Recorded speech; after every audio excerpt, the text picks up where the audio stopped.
Thank you everyone for joining for our new series, Specialty Talks. We're glad today to welcome Dr. Benayoun and Dr. Kaplovitz. Our first session is in pediatrics. Dr. Kaplovitz went to medical school at NYIT. He did his residency training at Maimonides. He spent some time at working in private practice at Stepping Stones Pediatrics, which was later bought by NYU. I believe, Dr. Kaplovitz, at NYU, you held the title Associate Professor. Is that correct? Well, clinical assistant associate professor. And I wasn't so high up, like, you know. Clinical assistant associate professor. Now he works at Borough Park Pediatric Associates and Precious Health in Lakewood, both private practice as well. Fun fact about Dr. Kaplovitz, I know that we worked in the past. I know during the measles pandemic, you were on the news talking, you were on the front lines treating patients. I believe you also got smicha during the course of your career. Is that right? That is true. After medical school, I decided, Baruch Hashem, I'm really lucky to have a very special wife. Because she knew so much halachos, how to get us into so much trouble because we had one sink in my house. So it made it very exciting. So I told her, I said, I'll learn enough at least how to get us out. I said, you know how to get us into trouble. I'll learn how to get us out of trouble. That's all. So I'm the rub for my kitchen. If there's a shiloh, I can tell my wife, no, this we have to ask the rub versus this week. This is probably fine. But I'm not I'm not a major posek. I'm not a posek in any way, shape, or form. That's not my formal training. No, it definitely helps in terms of that type of learning. And it gives you a different angle and perspective in terms of how people, even with medical halachic shilohs, of how a rub looks at things is very different than how a doctor looks at things. It's like you have to split that part of your brain off. It's like a separate part you're using. Right. Something we've had the opportunity to see over the course of our events that we've done. Dr. Benayoun graduated at SUNY Downstate. Obviously, Downstate holds a very special place in the heart of the JPN. Dr. Benayoun is a PGY2 at Westchester Medical Center. And outside of her career, not outside of her career in medicine, but outside of her formal training, I know that she's moderated many talks for JOMA, the Jewish Orthodox Women's Medical Association, working with the COVID hotline. I know you've had a talk on the Nachum Siegel show at JM and the AM regarding your work with JOMA. And I know that you were on the Committee of Teen Health. Thank you both so much for joining us. And why don't we just jump right into it? So this is going to be really to both of you. So, you can kind of go back and forth who answers what first. But I think the first question is really like, why pediatrics? If you had to sell pediatrics as a specialty, what would you sell to students? What do you think are some of the highlights of like why you went into pediatrics or why one should go into pediatrics? Dr. Kaplovitz, why don't we start with you? Well, I think number one is probably the happiest field of medicine. I would say probably over 90 to 95% of the time you're dealing with really happy stuff. You're going to the hospital to see newborn babies. You're watching kids develop and grow. You're really watching them through, the kids that I've had who are patients since they were babies and now they're already 10, 11, 12 years old and you're seeing them and you're like watching them what they were. I mean, I've had cases I could even say like there's one patient I call them my niece Nigla, because every time I see her, it gives me an injection to my moon and I thought it's powerful because it's a kid that medically should not exist in this world. I mean, medically basically there's no reason for her existence. And Baruch Hashem, she's a totally fine and well kept. And therefore, that's I think what, if you want the selling point for pediatrics, I think that's the number one thing. That most of the time we're talking about really happy things and really good things overall. Dr. Benayoun? Yeah, so I want to kind of echo that in a way, but also like a slightly different angle. I think for me, you have to work with a patient population that you enjoy working with. So kids are really cute, even if they vomit on you. It's not half as disgusting as when an adult vomits on you. So that's like one aspect. And it's also, in a way, a bit of a challenge because your patient is often helpless, often nonverbal, and you have to rely on the family. So there's that element as well. But you're really just treating the patient so holistically because you're dealing with the family and the patient themselves. So I think that's really cool. There's also such a big range within peds. People don't even think about it because they're like, oh, kids. But treating a newborn baby is so different than treating a teenager. So I think you get to learn a lot about just like normal child development stuff, but also just like specific issues that, you know, a newborn baby that's like 2 days old is dealing with versus like a 17-year-old teenager who's practically adult for like medication dosaging purposes. So I think that's also interesting. Yeah, and I think also just making a difference in the Jewish community, you know, like I think a lot of times kids need a positive role model. They're, you know, understanding like problems that are unique to the Frum community is also very valuable. That's why I like working with teenagers too. So that was a big draw for me. And I think also work-life balance is probably a huge part of it for most people. I mean, I think non-surgical fields tend to have a better work-life balance than surgical fields, but I think peds, there are so many ways you could go. You know, obviously if you're working in private practice and you're working long hours and you're seeing like patients back to back, that's going to be a lot busier than maybe being a consultant at a hospital where you're, you know, doing infectious disease and you might just see like 5 or 6 consults that day, write notes, and then maybe see a couple of patients in clinic. But overall, I think it's a very work-life balance friendly field for sure. So I just want to jump off of that. Thank you so much. Can you share a little bit more about the work-life balance in terms of finances, time with family, and some other components of what it's been like for you?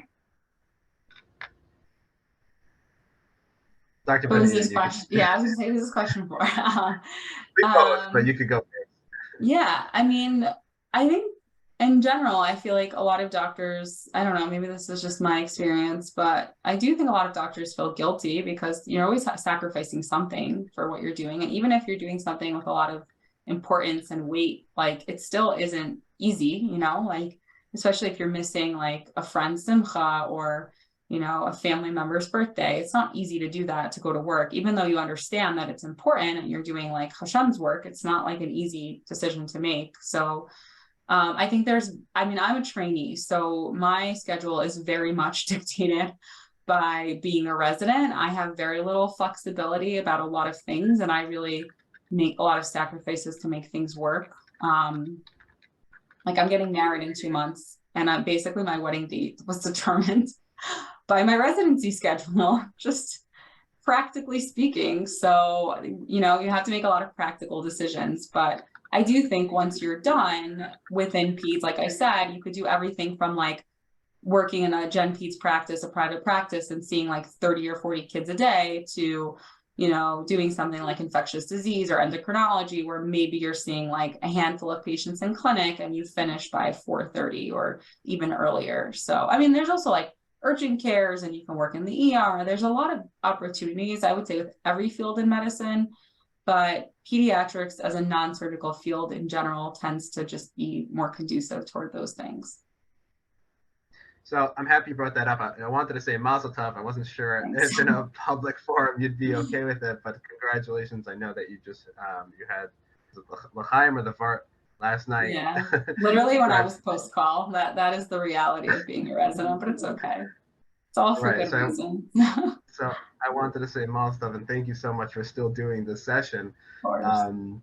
And I was curious to hear, like you said, I think you kind of answered it, just that you really had to arrange everything around your schedule. Was the hospital kind of accommodating in any way? Like, just, I don't know how personal you want to get or feel comfortable. Right. But like, I mean, I'll share the fact that so my program is Shabbos accommodating. There's very few quote unquote like Shomer Shabbos. And when I say Shomer Shabbos, I mean like NRMP, which is the National Registry for the Match Program, coded program. So when you're in your 4th year of medical school and you're applying to residency, I don't know who here is a medical student or where people are up to. I'm assuming most people here are med students, right, Mark?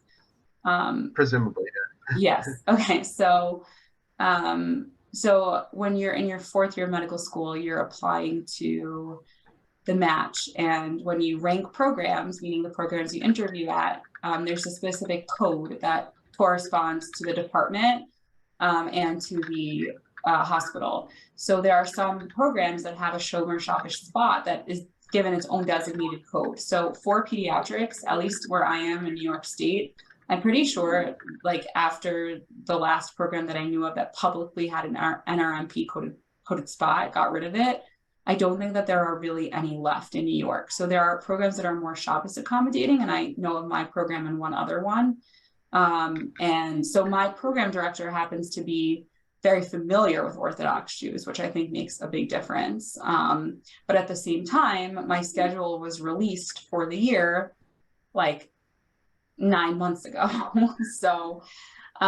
So in terms of flexibility with that as a trainee, and this holds true for any residency in any program at any hospital, it's really, really hard when you're a trainee, just like as a med student. Once your schedule is fixed, it's fixed. Even as a medical student, though, you can move around rotations, you could take off a year for research. I think residency is a little bit different. They can't necessarily penalize you for, let's say, having a child during residency because, the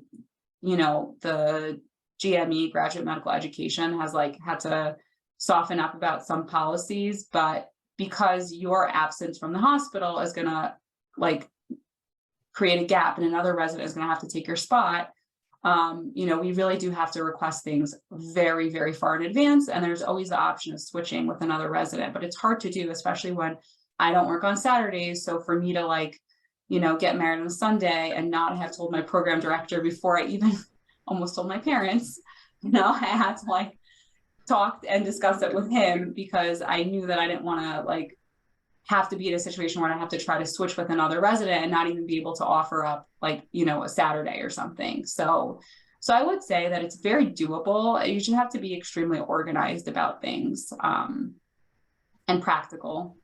But that's again, I think anybody that goes to medical school probably possesses those two quality traits to some degree.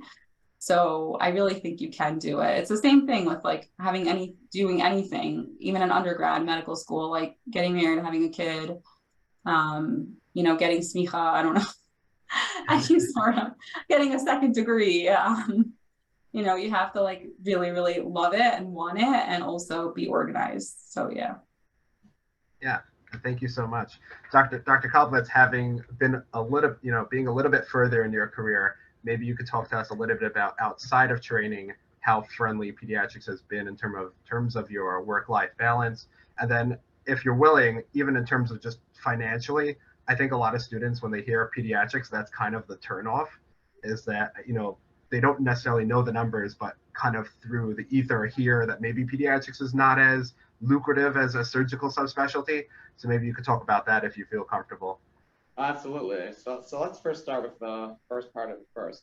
So first of all, I actually learned this from a very, very special doctor, my father. He actually used to be the head of pediatric cardiology and Benayoun for many, many years. But what he used to say is, don't look at what the residents are doing, because that's just for your temporary time frame for your training. You always want to look at the way your attendings are living. Because the way the attendings are living is basically the way you're going to live your life for the rest of your life. And that's sort of the work-life balance that you should be looking at, because residency is indentured slavery for those however many years you're signing yourself up for. But that's basically what it's going to be regardless. And you just have to get yourself through those years, and then your work-life balance becomes much more easy, depending upon, like I said, depending upon the type of practice you go into, because there are just multiple ranges of practices, and that maybe will be something we'll be discussing upcoming. But in terms of financially, you should not look at the national, numbers in terms of what pediatrics could actually be, because especially being in the frum community, we have definitely a very special niche in pediatrics, especially if you're going to work in the frum community specifically, and you're working in a place that has a ton of kids, whether it's Borough Park, whether it's Williamsburg, whether it's Monroe, whether it's Muncie, whether it's Lakewood. If you're going to pick any of the big from Orthodox centers, we are incredibly starved and incredibly deprived in terms of needing good pediatric providers. And the main driving force of financially is basically volume. As long as you're willing to see, the practices where I practice in, you're talking about that most of us are seeing 60 to 80 patients a day, which is probably much higher than the average peds office. But we basically see that volume, and if you're seeing that type of volume in terms of how lucrative that is, that becomes a very, very lucrative field, and not just I think the national average is somewhere around 250 or something, is where patients could go. And also there's the other option of working for these federal standalone healthcare centers. I'm just going to mention some of them. It's not because I slight any of the other ones. It's more that these are the ones that are coming to my head. So, I mean, there's, let's say, a Chemed in Lakewood. You have an ODA. You have, I know, there's a Refuah up in Muncie, and there's up in, I forgot the name of it, but there's one up in Monroe. But they have a lot of these federally standalone, and there's an Ezra in Borough Park, and there's Premium Health. Like I said, I'm not trying to slight anyone. No one should take this as I'm missing anything. I'm just like naming things off the top of my head. I don't mean to slight any of the groups if I didn't mention them. But a lot of those federal healthcare centers also, if you see, are lucrative for a number of reasons. One is that they could give you loan repayment. Forget about just forgiveness, but loan repayment. You also will probably benefit from loan forgiveness also because you're working still in considered under medically underserved community, and therefore you'll be able to get a lot of loans being forgiven that way. But you're talking about in some of these places, you're talking about doctors in the pediatric world making $700,000-800,000 a year, or even close to $1 million. You're not, and that's for a general pediatrician, which is quite different from any of the national numbers that you're going to look at. So that's the reason why I say it's very different necessarily in terms of what the national numbers are and what the ability you have as a from working in these high volume from communities that are really provider starved. I wanted to also add, just because I'm in the process of thinking about fellowship and other options, like post-residency, but there are certain fields that in pediatrics are a little bit more procedural and are more lucrative. So PDR, NICU is another one that, NICUs are big money making centers for the hospital. I mean, I think they're also big money sucks for the hospital because it takes a lot to keep these tiny little 1 pound babies alive. But, ICU doctors tend to, in general, make more than the average general hospitalist in pediatrics. But again, it's also a trade-off. It's a work-life balance. You know what I mean? If you want to work less hours, then you're probably going to make less money and vice versa. And also, I think something that you don't really think about when you're in medical school, but you think more about, I started thinking about it more as a resident. There's a lot of opportunities in medicine that are not necessarily your specialty based to make money on the side. People do medical consulting. People do, give lectures. People sometimes hold academic positions. I'm not saying that those are for everybody, but there's a lot of side things that you can do to make some extra cash. As a resident, again, I'm not so involved with these things. The most I could say that I do if I want to make extra money is pick up a shift. If one of my coworkers is out sick, we have that in our hospital to make a few extra $100. But there are a lot of things outside of the exact confines of your specialty that could be another source of income. So that's just something to consider, I would say, for any medical student. Right. That's really helpful. If I could echo that as well. So definitely urgent care are definitely opportunities. I can tell that I was able to actually pay off my whole student loans. Yes, I would schlep all the way up to Refuah, and it was a 2-hour schlep for me, but it was during COVID, and therefore I basically was signing off on just tons of COVID tests because then also all the rules bent that as long as you were a medical provider, it didn't make a difference if you were pediatrics or geriatrics or anything else in between. You were able to see that. So therefore they were doing heavy COVID testing, and actually during that time, I was actually able to pay off my entire student loan debt that I had by picking up basically one shift every week, essentially, on my day off, and that's what helped me pay off my student loans. So yes, you definitely have the ability to pick up side hustles once you're on the outside.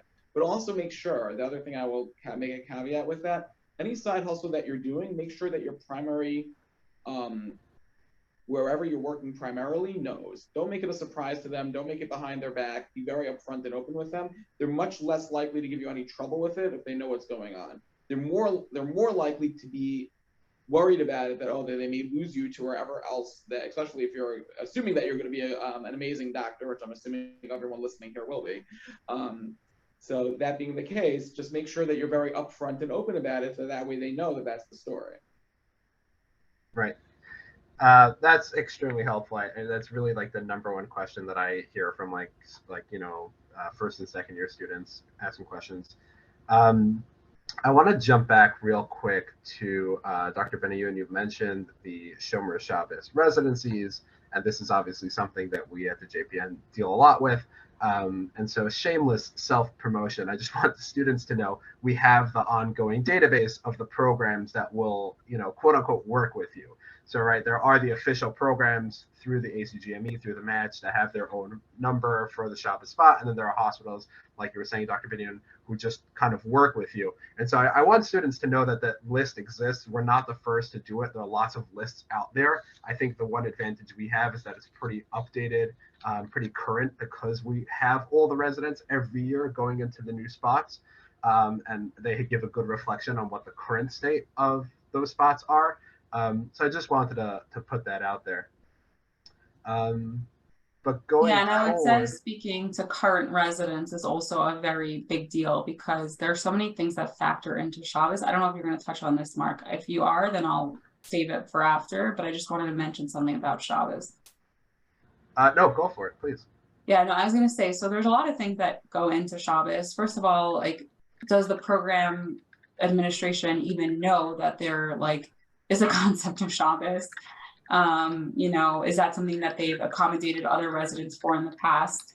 The size of the program, is the program big enough that even if they don't officially offer it, you could switch with other residents? And generally internal medicine and pediatrics programs are larger than surgical fields. So that's I'm not saying a given, but generally those are larger programs. If you're not at a community hospital, if you're at a children's hospital, you could easily have over 20 residents in your class. So that's also very helpful. But these things do change. So I would say using something like the JPN's resource list or speaking to current residents are a must, because just because a program offered resident Shabbos 5 years ago, unfortunately, sometimes there could be a bad experience between a specific resident and a program, and then they decide to get rid of it, or they just switch from a certain call system to another one. My program still has a pretty, I don't want to say antiquated, but not the common, the common call model. We still do 24-hour calls, which are pretty difficult to do when you're, at the hospital. We get in at 7 and we leave the following day, depending on if there's a lecture or not, anywhere between 8 and 9 a.m.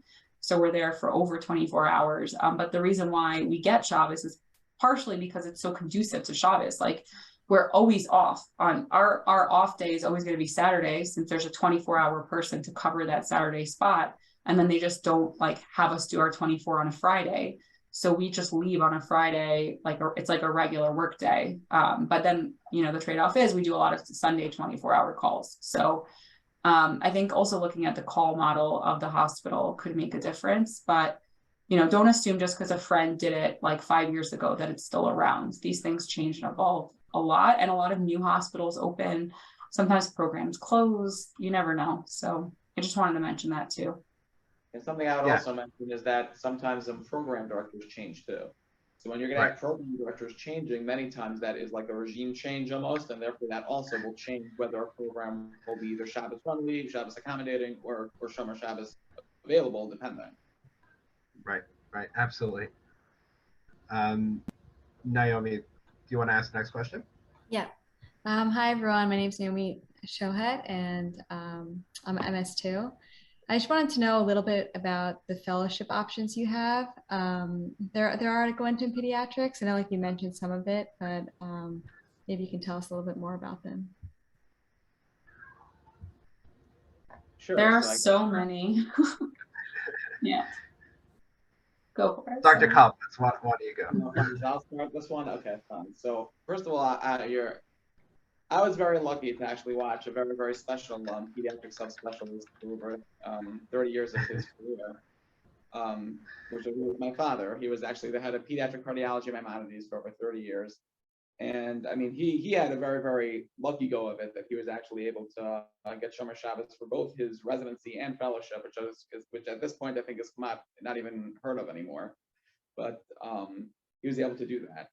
And he was Baruch Hashem, like I said, even with his work-life balance, and it was great. Also, cardiology is one of the more, if you're talking about going back to which fields in pediatrics pay, is one of the ones that do pay a lot more than the other ones as well. Because it's a cardiac field, and therefore you're doing a lot of reading of imagery, such as all the echoes you basically read, and all the EKGs you have to interpret on top of seeing the patient.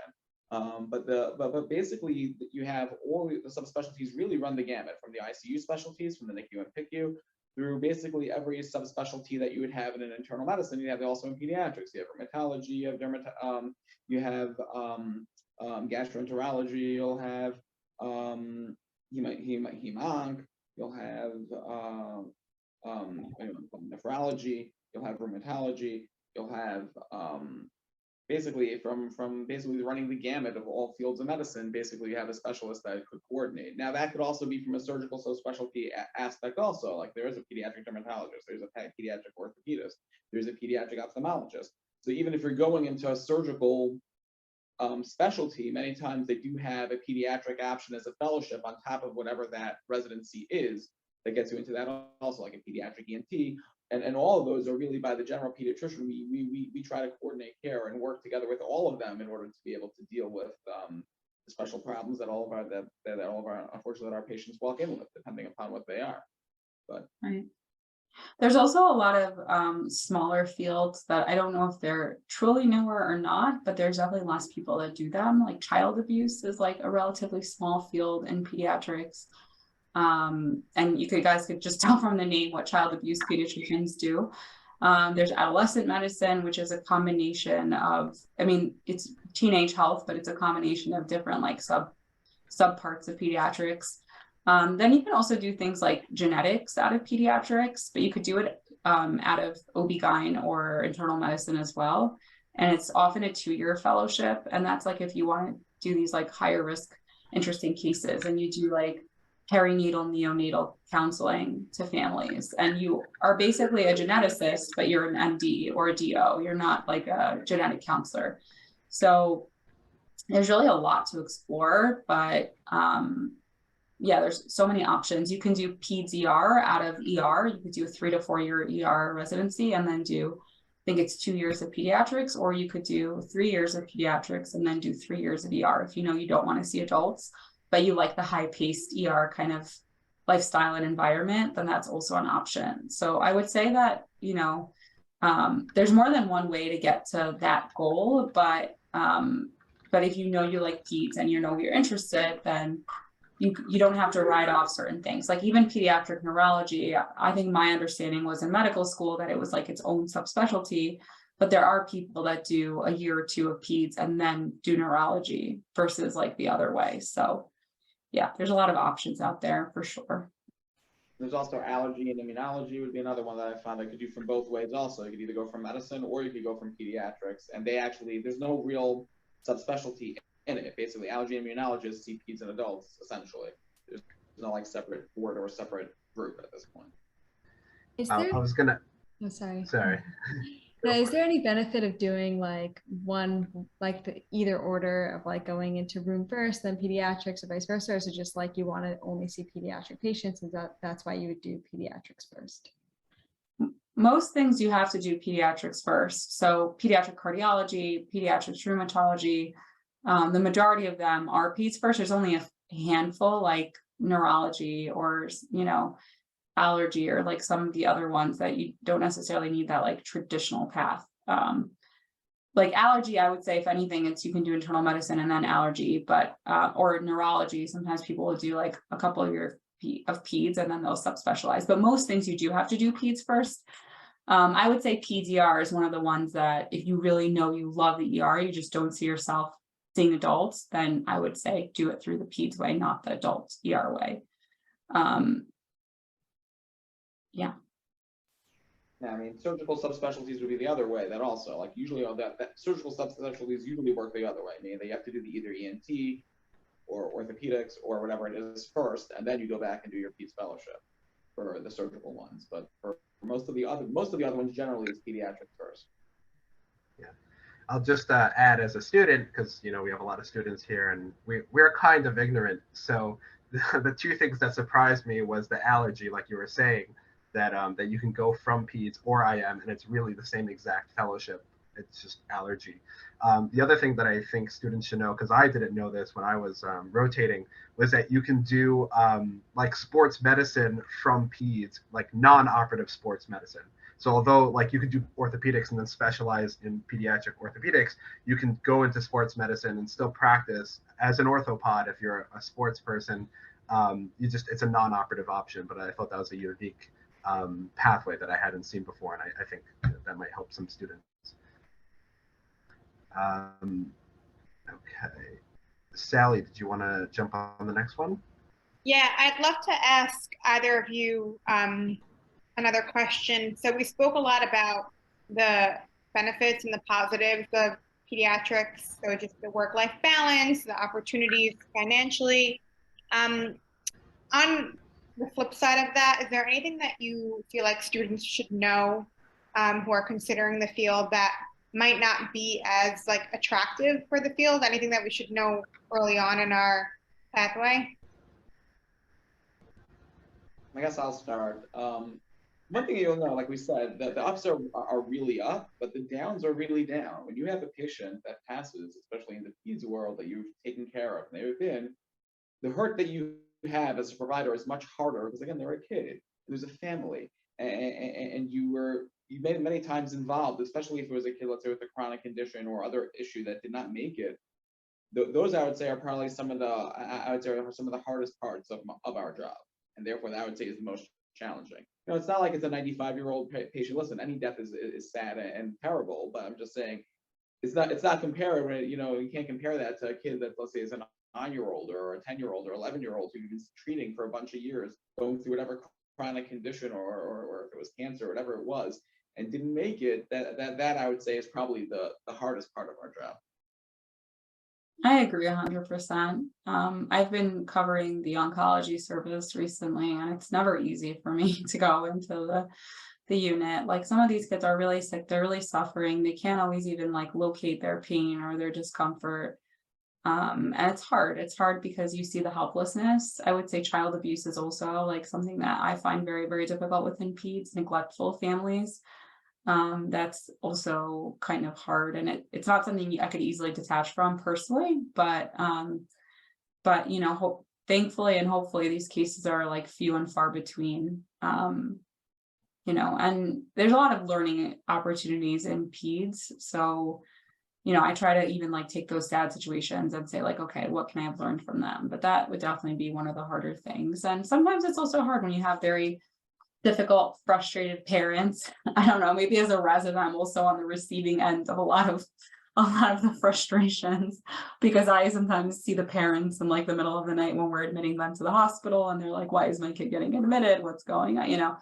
But yeah, when parents are your allies, then that's like also the best feeling, when they're like, wow, thank you so much for taking care of our kid. Like we've had parents that their kid was not like that sick, like, okay, not well, had an infection, but it was like, we basically just like saved their kid from like being crushed by like a 200 whatever like pound car, like they're like, you're our heroes, like you saved our child. So there's a lot of like gratitude in pediatrics, but sometimes when parents are not so grateful either because they've had bad experiences with other kids in the healthcare system, or when they're just like frustrated or overtired because they just spent the whole night up with their sick kid.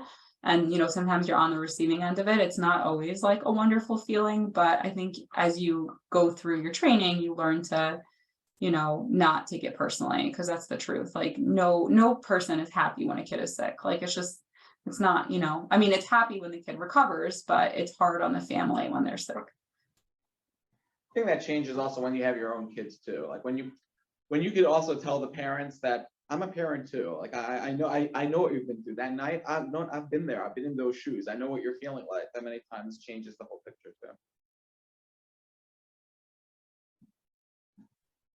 Thank you for sharing that. I just wanted to ask if there are any ethical issues that you see that come up throughout your practice, and what kind of ethical issues there are, and issues you've seen.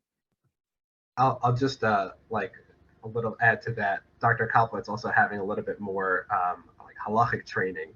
Are there any like halachic issues or Jewish ethics issues that you think come up either as like more so as a primary pediatrician and if you happen to have seen extended outside of your world of general pediatrics, and Dr. Benayoun as well.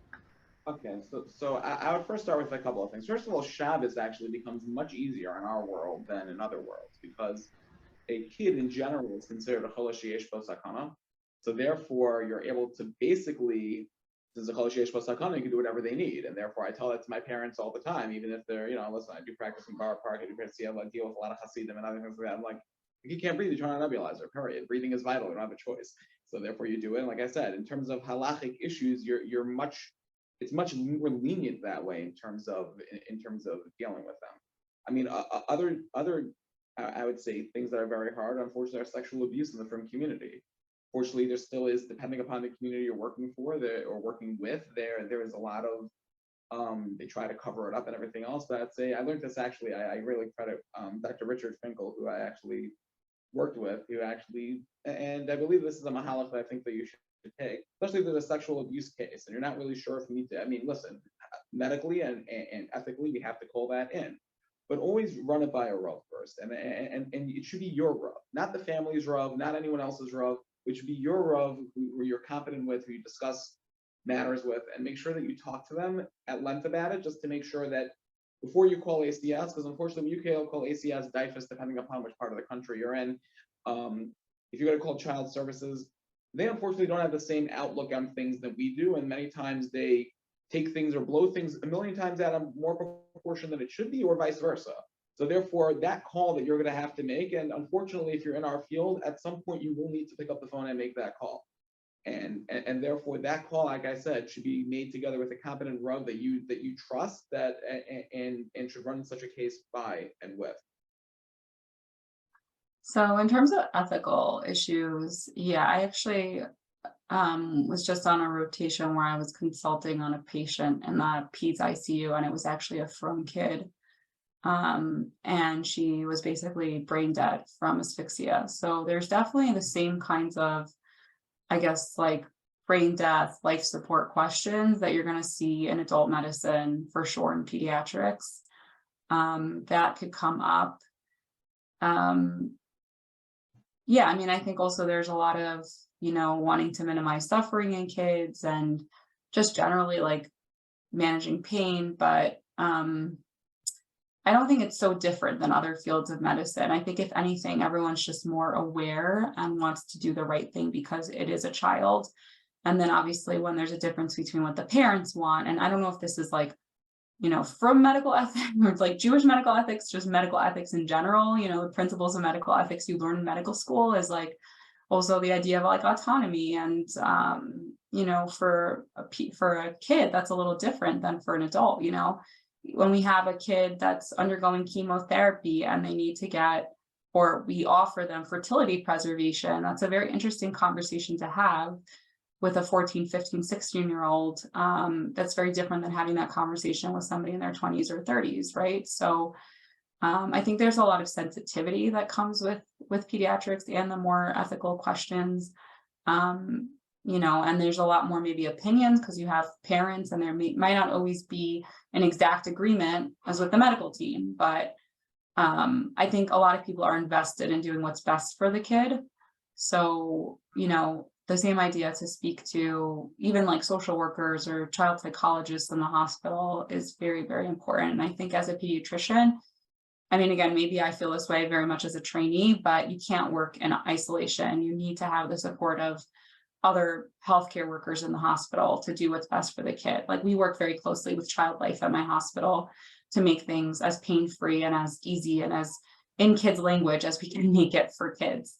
So they do the fun stuff with the patients. They bring around toys and decorate their rooms for their birthdays and do all these like cool, cute, exciting things and activities, but they also are very helpful in explaining things to a child at a child's level and helping them cope and even helping families cope.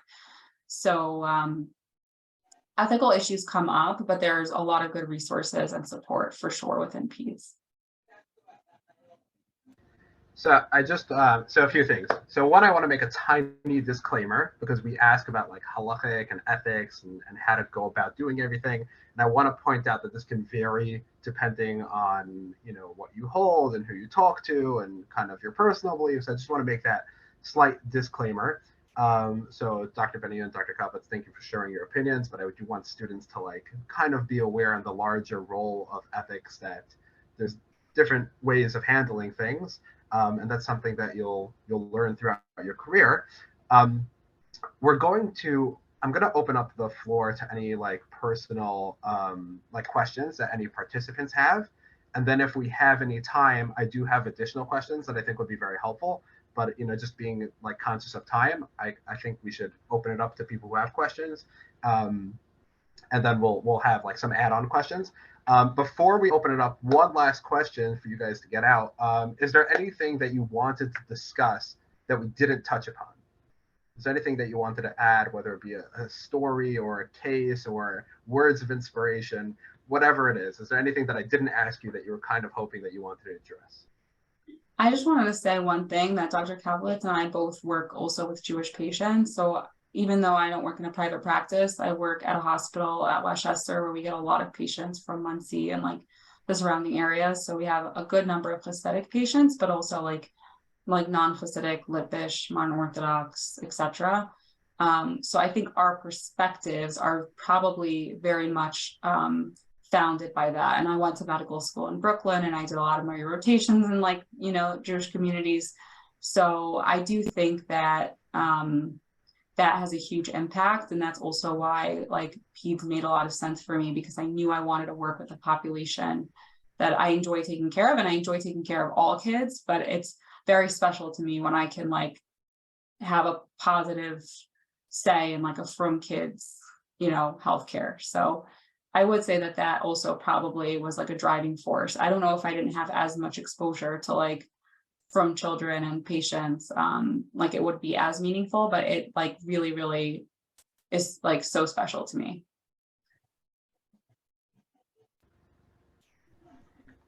Yeah, and Okay. I would say, for me, just to bring up some just interesting cases that I've seen along the way, and I used to have a professor, or actually it was a doctor I worked together with. Her name was Dr. Nagelberg. She used to run the ED in LIJ for over 25 years. And she would say, basically, once you reach over 50 patients a shift or 50 patients, pathology is walking in. You just have to make sure you catch it.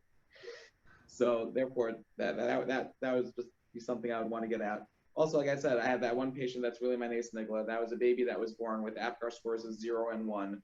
They did therapeutic cooling, ended up going into DIC. At one point, the kid was on multiple different rounds of types of ventilation, had 14 drips at one point. I know that even Columbia was in contact with the Maimonides NICU just to make sure that this kid stayed alive. And like I said, medically, this kid does not fit anything else. And I always tell that patient, that family that's there, is that every year you have to go back to the NICU to give them that Karsatov, and also it gives them chizuk, because you know what, they remember that kid. You know what, they're like, oh, that kid did this, or you know what, I'm going to try everything. I'm going to put out all the stops or whatever it is to try to make sure for other patients that will get them through. Another interesting, crazy case I'll never forget I had when I was working in my Lakewood office. We had a patient that came in, ended up having neonatal herpes, so sent him to the hospital. Whether it was post-birth or not, that's a whole separate discussion. But they ended up there, and the nace of the fact that they ended up there is because the kid ended up having actually a major coarctation of the aorta that actually presented during that hospitalization. And because the kid was there, the kid was able to get the major cardiac surgery and repair done at the same time. So HaKadosh Baruch Hu really works in mysterious ways, and you really could sometimes see it through your patients. And like I said, that patient, every time I see it, I see both of these patients, it just strengthens my emunah on HaKadosh Baruch Hu every single time. Wow, really amazing. So And nice you that you have the get to opportunity, yeah, sorry. And I was going to say, you have the opportunity in any field in medicine to make a Kiddush Hashem, but I think with peds, because again, your patient is not just the kid, it's also like the family in a way. You really have an opportunity to make a Kiddush Hashem. And I would just say, because I have so many from residents in my program, and I have so many from like patients, like we often will get comments from, from other like, non-Jewish like groups that are like, oh, like this Jewish, like, I have a Jewish doctor, which is nice. I like having a Jewish doctor, whether it's politically correct or not. I think that it's something that people identify you. I mean, I also wear a skirt in the hospital, so maybe that makes me more identifiably Jewish than if I didn't. But I think you really, really can make a very big difference and a very big Kiddush Hashem in peds. No, for sure. Amazing. I found that many of the patients were very happy they have it from doctor in general. Also, like I said, it already breaks down a lot of those cultural barriers that are sometimes in the hospital. So they know that there's someone on the team that understands those things. Like they get it, you know, like I want to be discharged before Shabbos, like that means something. That's a thing, like, you know, and if you have the ability to start doing that for them and getting them out, they're forever grateful. Okay, good, Hashem, you got me out before Shabbos. Or like you're making certain cheshbonos based upon their cultural understanding. It makes a very, very big difference in their lives. So. It's so nice to hear like working in medicine and specifically like taking care of the Jewish community. Does any of the attendees have any questions? You can open up now. I have a few questions about more like residency related things, but I figured like we'll save that towards the end. But if anyone has any questions, please feel free to speak up. If not, you put it in the chat and I'd be happy to ask it for you if you're shy. And if not, then I'll just go on with some of the questions that we have some extra time for.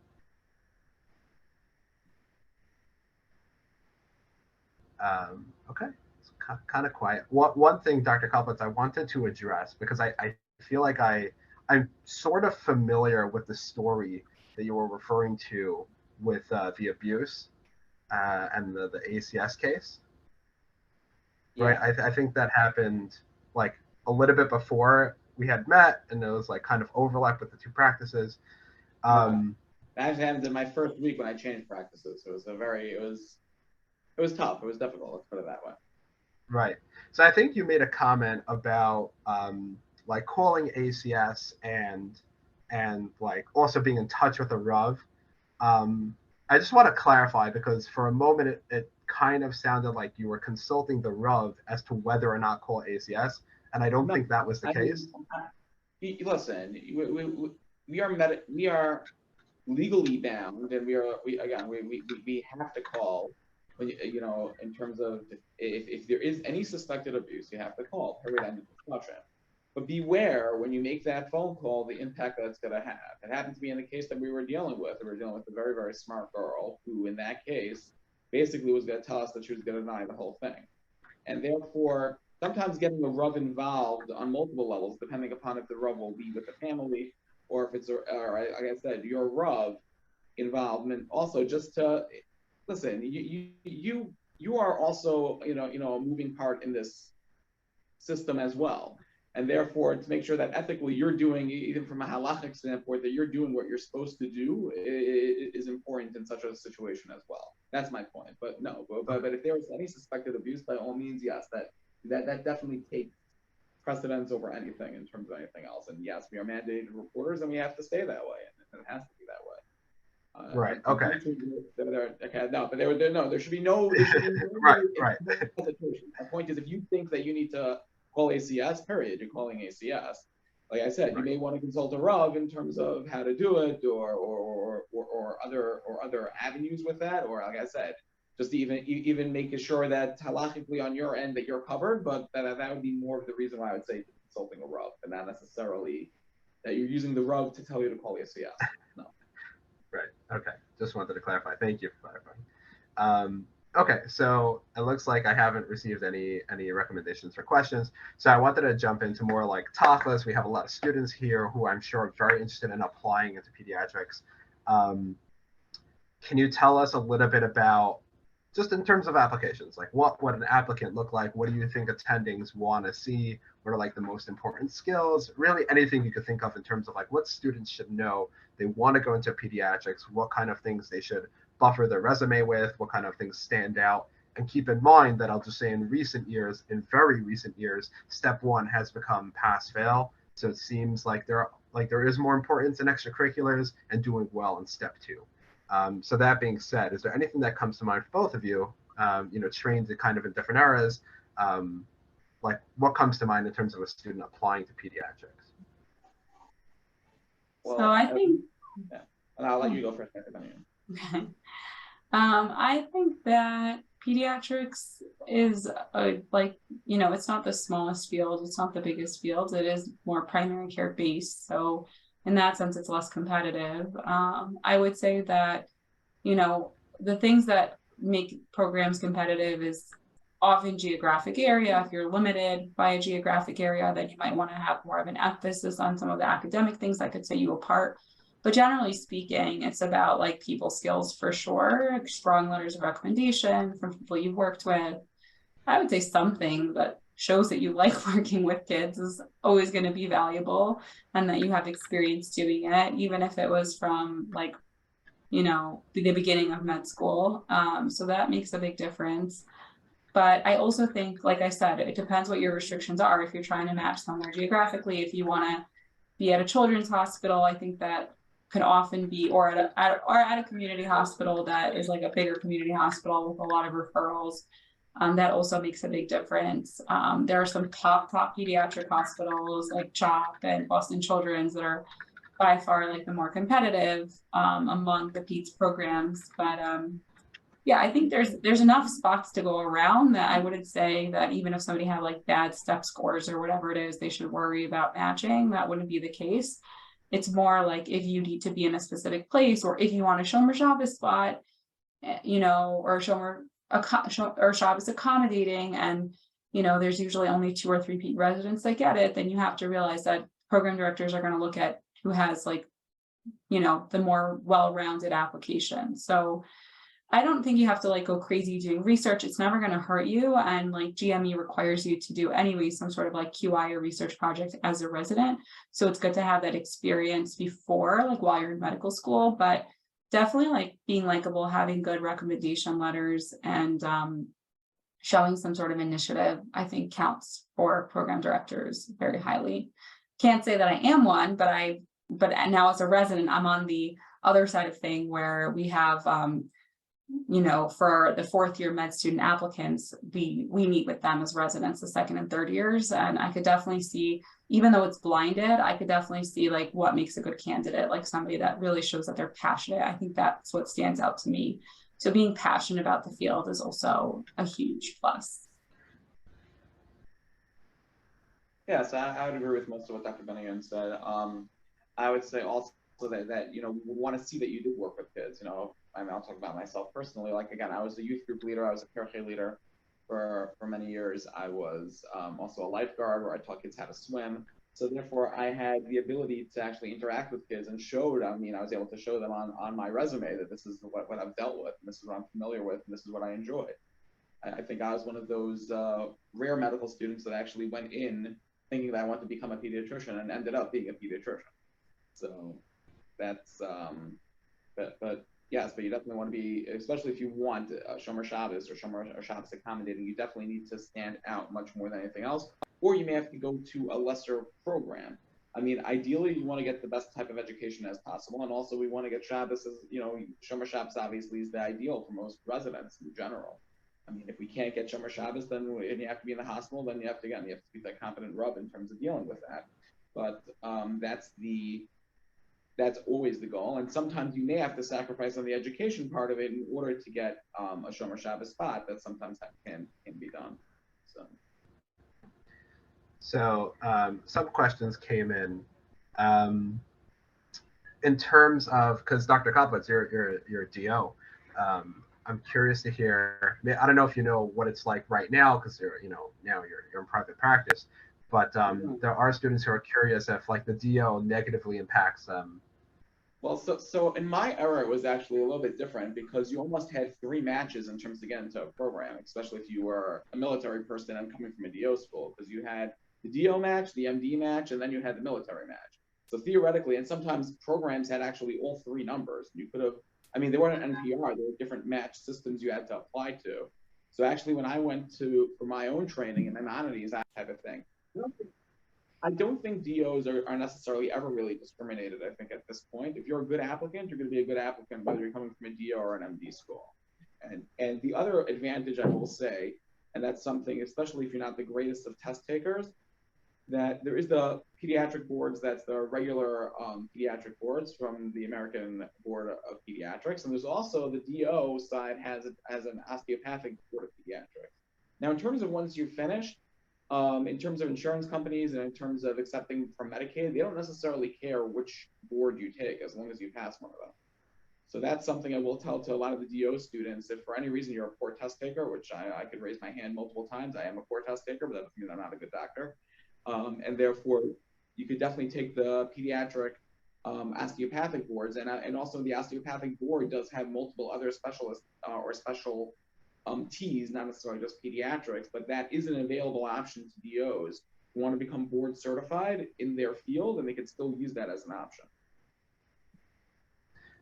Another question that came in, this is kind of specific, I'm not sure, but if someone doesn't match in peds the first time around, but really wants to, still go for it, try again the next year, what could they do in that year in between? Probably a better question for someone who is a program director. I don't know, but I'm curious to hear some thoughts. I'm not so familiar with people that have been in that situation, unless there was like an outright like super red flag on their application, like maybe like a breach in professionalism or like failing boards multiple times, because in general, there's very little things that I think would like disqualify you from getting an interview if you're like normal and past boards, and even if you don't have the highest scores. So I do think that's a case by case basis, but I would imagine that like, working with pediatricians that could really vouch for you is going to be big. And then you could always try that more academic, doing research, etc. That's never going to hurt, but I think that is a very much case by case basis. I would also say about the DO question, I have plenty of DOs in my program. My chiefs are both DOs, and I don't see any sort of discrimination. So I don't know. I think that's like silly to think that there's any sort of difference. Right. I mean, I think there has been kind of, again, that like saying that it's more difficult as a DO, especially in some like super competitive fields. But okay. And to the DO students, I will tell you, make sure you use your OMM, because you can actually bill and code for it and learn how to do it, because it could actually be another source of income to you. And I do use them, my techniques all the time, and I do bill for them and code for them. So there's that added advantage of being DO in pediatrics. Naomi. Yeah, I just wanted to jump off of one of the things Dr. Benayoun said. How important is it for you to be meeting with the residents when you're applying, and how much weight do the residents have on you being able to match that program? It's okay if you don't feel comfortable responding, but. Yeah, I think that probably in the interest of, I can't talk about specifics about my program, but I would say that probably like definitely less than the program faculty, because some programs, and I would think this is true of all like subspecialties and specialties, not just peds, resident interviews are often more blinded. Like we don't necessarily see people's numbers or their complete applications. And that's the same as med student interviews with pre-meds. There's also that system in a lot of medical schools. So I would say it's for sure less than the program director's input. But when I see like an exceptional sub-I on a rotation, I will tell higher ups about it. And I think a lot of residents will like, wow, that person was really, really good to work with. Like you should just keep them in mind when it comes to ranking. So maybe less so on that like paper interview sense, but for sure on the like case by case, we worked with a specific medical student that I think does come into play, because we're the ones that are on call with them. Like they take, some of our sub-Is at my hospital take 24-hour calls with the residents. So we really, really do get to work with them, and they can write admission notes with us that we co-sign and stuff like that. So that's a good time to make a good impression, because if you're on a sub-I and you can impress residents, then those residents will vouch for you, because they understand they were just in that position a few years ago. So that's something to keep in mind. And it's also a double-edged sword the other way, because there's also, if you see someone with a red flag outright, also, we will go back and tell the program director, please do not take this person. Please, do that as well. Yeah, but I would imagine most people that apply into PEDS are likable enough, But listen, there are those ones that sometimes are just not normal, and I mean, I'm thinking of a specific case when I was in training that we all saw that this person just wasn't normal. We just told them, please do not take this person. Right. The one of the senior attendings at Maimonides made this very clear. If you're going to do outpatient elective, if you're not outpatient, you're going to do away electives, understand who you are. If you're the type of person who is well liked and impresses, go for it. If you're an introvert and you're quiet and it's not your strong suit, maybe don't do the away elective in the place you really want to go. Sally, do you have anything? Yeah, I have a question going a little bit in a different direction, less about training and residency, more about, lifestyle. So I was just wondering, I'm sure this happens pretty frequently. What do you do when you have a friend or a neighbor who comes to get medical advice on Shabbat? So like, I guess working out of the office. Can you tell us a little bit about that? Yeah, this question like came up on our chat the other week. Like your legal responsibilities, taking care of yourself, but also kind of you want to take care of the patient, but you have limited capacity. Well, let me talk about it at least because now at least I'm finished. So there are a couple of medical legal aspects at play. So one is that, first of all, it depends upon what they're coming to you for. Like, if you're a radiologist and they're coming with you because your kid has an earache, you have to know the limitations of the field that you've trained in. And many times if it's a question that, let's say, if they're going to ask me an adult medicine question of managing someone's heart medication, I'm going to look at them with 10 eyes and I'm going to say, I have no idea how to help you. Because this is not what I do every day. I mean, I could tell you what I learned about 10 years ago, but I don't think that's going to help you at this point. So you have to know very well where your limitations are, and also sometimes give them, a direction. Say, I'm not the best person that knows about that. And usually there's someone else in the neighborhood or someone nearby that you can then say, but you should speak to X, Y, or Z, or you could divert that question out to whoever that needs to go to. Now, if it's in your field and something that you're comfortable with and dealing with, it also depends upon how your malpractice is set up. So if you're working for one of these freestanding like FAQ, HCs, and other things like that, many times your malpractice is limited to just seeing patients from that organization and not necessarily a blanket malcoverage practice.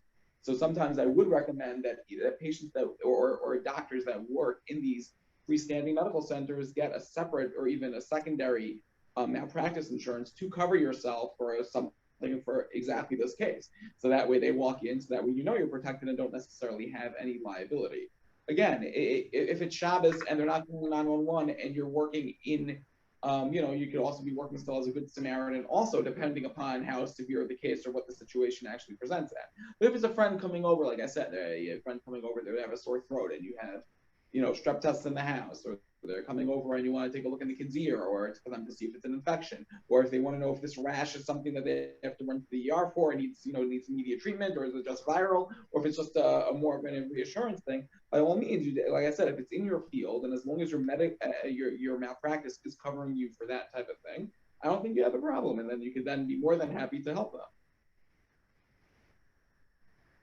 And then, Dr. Benayoun, please. No, I was going to say, you can also always provide people with like resources, like medically sound resources that people don't have information to. Like a lot of times people ask questions about like medications that are safe during breastfeeding. I don't think this is a doctor specific website, but there's things like Lactamed. I don't know, maybe I'm wrong, but there are like websites that people could look things up on their own. I'm not saying that they can always interpret everything, but I definitely have like given resources, my fair share of resources out to people if they've asked questions. No, yeah. For sure.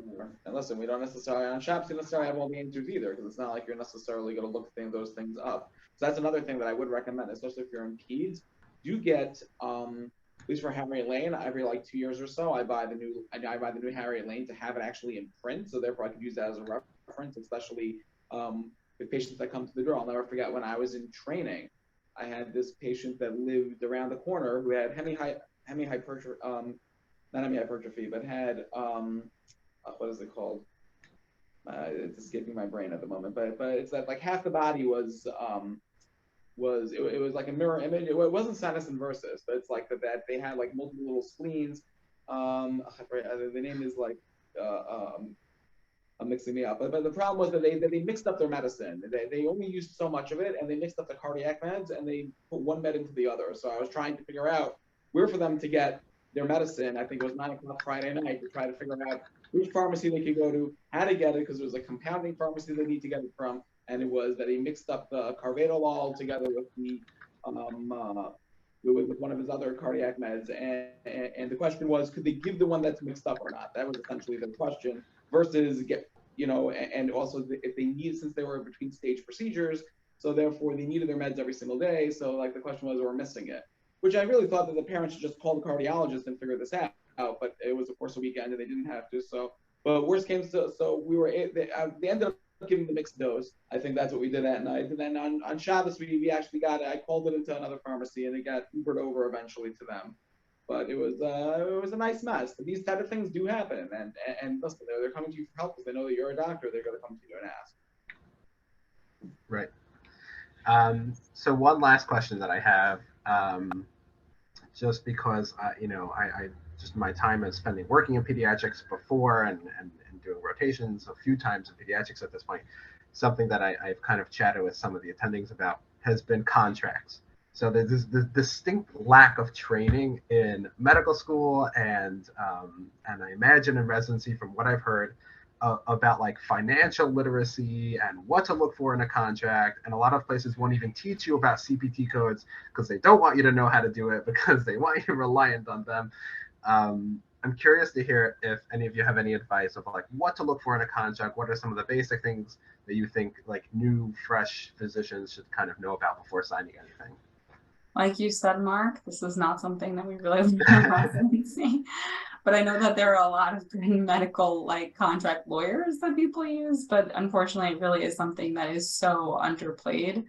As a resident, even with ICD billing and coding, like our attendings have to guide us in terms of how they code and bill, but I think that's something you learn on the job. I don't think it's impossible to pick up, like you can pick it up, but it really isn't, just like medication dosing is not something you learn in medical school. It's like something you pick up on the job. It's the same kind of thing, I would say. I really think that that's something that they could really do a better job in residency personally, but that's a separate issue. But I do feel like they don't teach us how to bill and code properly. And I think that makes a very big difference in terms of what you're taking home, especially like there are many different ways, especially in pediatrics. This is really in general medicine also in terms of what type of a doctor you want to be. Do you want to be a solo practitioner, work in a small group, work in a private practice, work in an academic center? Who your patient population is? Are you working with a frum population or working with a non-frum population? All of these are decisions you have to make. Now, going into the contract itself, definitely make sure you get a medical lawyer to look it over that knows, not just any lawyer. Don't like pick your cousin that's a lawyer that just came a year out. You need someone that knows like medical contracts because they're written very specifically for doctors about these things. For example, many places, at least initially, will give you a non-compete clause. That's a very common thing. And depending upon where you're practicing will be for either how many years or also there's usually a distance and years that are involved with that. Like Manhattan has it by blocks. Certain, like if you're talking about upstate New York, it goes even by a whole entire county could be blocked out for a year or two after you finish. If you finish a job, they could then have that or hold that to you in terms of not allowing you to work in that area afterwards, and that's sort of standard practice. That again, that has to be stuff spoken about with your lawyer and other things like that. Listen, contracts that will be more favorable to you is if that non-compete could be taken out. For me, I would like to get that out of my contract as soon as I can because listen, you went to medical school, you got your medical license. Why should there be someone restricting you to practice in the state that you worked so hard to get your license in? So, but many places don't want you to be a threat to them either, because if you're going to work for them and then start taking their patients away and then open down the block, then that doesn't work either.